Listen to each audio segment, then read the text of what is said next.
کی فکرشو میکرد نوزادی که زودتر از موعد ضعیف و لرزون به دنیا اومد تبدیل بشه به یه غول شکست ناپذیر؟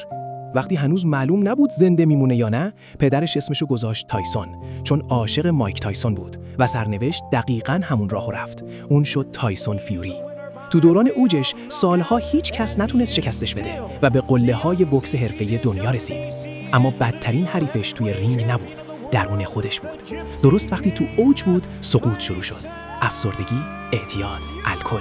همونا که دیروز براش دست می‌زدن، امروز مسخرش می‌کردن.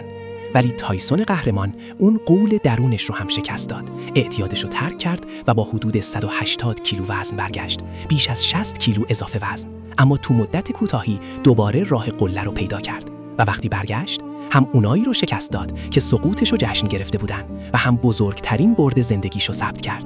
بردن خود قبلیش و اون غول نامرئی درونش.